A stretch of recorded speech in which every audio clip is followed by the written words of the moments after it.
Hello and welcome to the Slingshot Channel. Just a quick update explaining why I haven't been uploading for 3 weeks. It's because I'm in the middle of a huge build that requires a lot of previous research. And it is all about the upcoming new game Far Cry New Dawn. A fan notified me that they have a new weapon in the game, which is actually a crossbow. That's right down my alley. And the crossbow is shooting saw blades. Like this one. So I said a long time ago that I'm not gonna do any sponsored videos anymore, but in this case I changed my mind because I want to build this weapon badly. So might as well get paid for it. In any case, I talked to the guys at Ubisoft. I had a very successful video with them for Far Cry Primal a while ago. But this time, this is really such a cool weapon, I want to build it. Well, I first built a test device without any rotation, because it looks like in the video that is available online already, it looks like theirs isn't rotating, isn't spinning at all. But that was very disappointing. It shot. I was using like an easy sled made from wood, very lightweight. It shot, but it tumbled over. So that is not what I consider an effective saw blade shooter. So it must rotate. If only to stabilize the flight.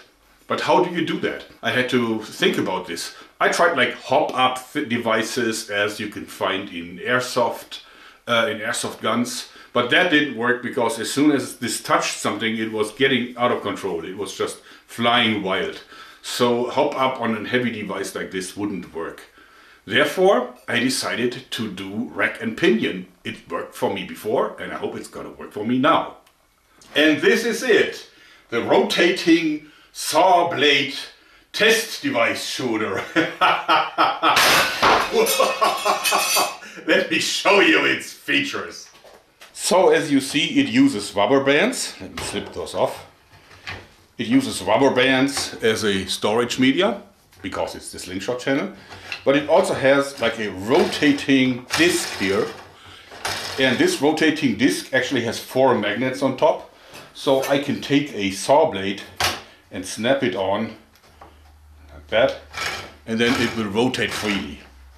And you can see that there is a track and there's actually a sprocket underneath this. So when this runs up and down, it is guided by this aluminum piece here, and it must turn. If you move it up and down, it must turn. There's no alternative to it. So I'm using the acceleration of the rubber to both propel the saw blade, but also to start making spinning. And here in the end, there is a trigger system that holds it back, and when I release it, it will travel down this here and then come to a sudden rest here. Then the saw blade shoots off, spinning just fine. Now this is the sled, because I want to show you how it's constructed. As you see, this is the sprocket. And as you see, it is attached to the upper disc.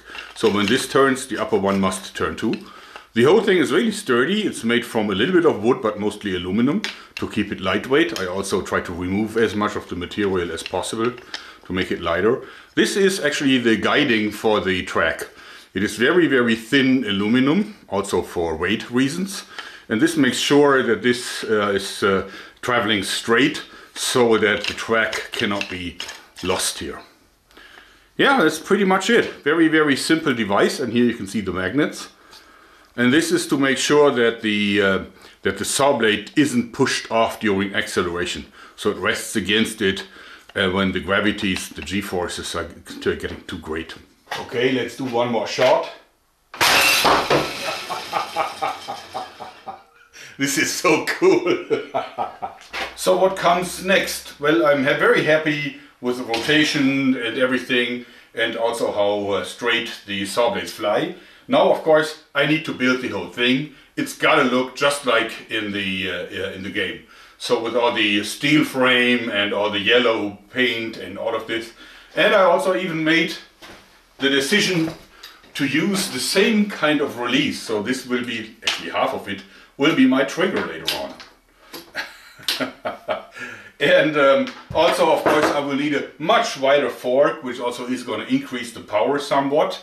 But the basic principle will stay the same because it works great, and I invested a lot of time in figuring this out. It's all about problem solving, which is great fun to me.